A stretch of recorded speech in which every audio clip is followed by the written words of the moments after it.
Bom, meus amigos da Bandeirantes, o primeiro tempo mais da Ponte, fez 2 gols, não foi brilhante não, mas foi um time organizado, consciente, tinha um lado direito muito forte, com as incursões por ali do Jean Dias, para mim o jogador mais importante da partida, porque os 2 gols passaram por ele. A primeira assistência no jogo aéreo para gol de cabeça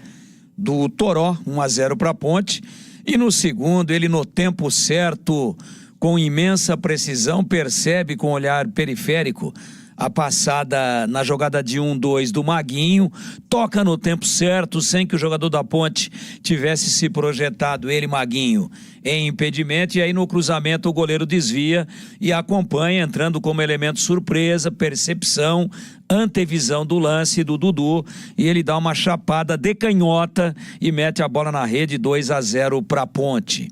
Uma vantagem interessante, construído o segundo gol já nos acréscimos do primeiro tempo, e aí veio o segundo tempo, o Anápolis mexeu, algumas alterações interessantes, que acabaram dando o Neto Alcará e o Natan Bahia, entraram já no intervalo.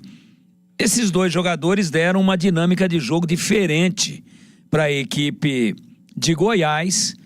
as linhas subiram, a Ponte sentiu isso, e aí apareceu a categoria, o talento e a qualidade técnica do Diogo Silva, operando 2 defesas importantíssimas e que mudaram a história do jogo. Se ele tivesse tomado os gols, obviamente que a Ponte não estaria comemorando esta importantíssima vitória. Então, primeiro tempo melhor a Ponte, segundo tempo, para mim, no geral, melhor a equipe do Anápolis, a Ponte baixou as linhas para jogar no contra-ataque, trouxe o Gé para o jogo, trouxe o Everton Brito para o jogo, o Gé, como era esperado, nem poderia ser diferente, completamente fora de ritmo, totalmente fora ainda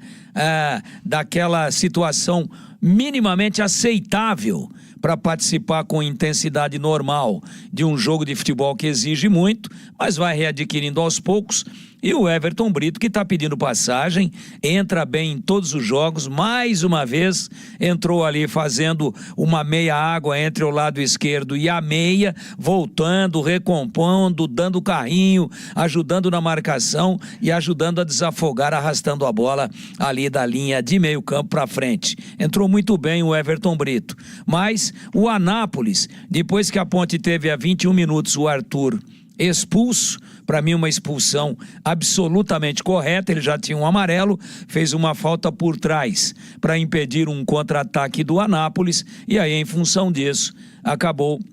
levando o cartão, o segundo amarelo e consequentemente o vermelho. A Ponte com um jogador a menos deu uma fechada, saiu o Serginho, entrou o Léo Oliveira, saiu o Elvis, veio o Danilo Barcelos para recompor ali o lado esquerdo onde o Arthur havia sido expulso, não é? E o João Gabriel no lugar do Dudu, que arriou, saiu sentindo também, o João Gabriel fazendo uma dobrada ali pelo lado direito com o Maguinho, às vezes o Maguinho por dentro, aliás, onde estava o Maguinho, quando fez uma falta para mim, para cartão vermelho, se tivesse VAR ele teria sido expulso, e aí sentiu.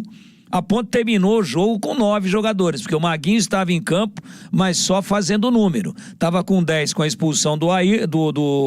Arthur, e aí o Maguinho totalmente sem condições, mas já as 5 alterações já tinham sido processadas, então a Ponte foi do jeito que deu uma esfriada no jogo, deu uma gelada na bola, tratou de, com muita maturidade, segurar, quebrar o ritmo do jogo, e mesmo tendo sido inferiorizada tecnicamente no segundo tempo, até porque jogou mais da metade do segundo tempo, com um jogador a menos, a Ponte teve maturidade, teve experiência para gelar a bola, para segurar, para ditar o ritmo, para quebrar a velocidade do Anápolis, e conquistou uma vitória, para mim, absolutamente insofismável, porque o placar foi construído no primeiro tempo e depois a Ponte se defendeu bem e mereceu amplamente. Para encerrar, preocupação para o DM da Ponte. Dudu saiu apalpando o posterior da coxa, Maguinho mancando muito, sentindo o joelho direito, e o Lucas Cândido também apalpando a virilha da perna direita. Tomara que seja apenas um leve sintoma, alguma coisa falsa que não determine aí uma lesão muscular, mas são preocupações para o Departamento Médico da Ponte, além, obviamente, da suspensão automática do Arthur, que foi expulso. E lembrando que o próximo jogo da Ponte é contra o líder do campeonato, ao lado da própria Ponte, com 10 pontos ganhos, o Ituano, mas o jogo será na cidade de Itu, meu queridíssimo Edu Pinheiro.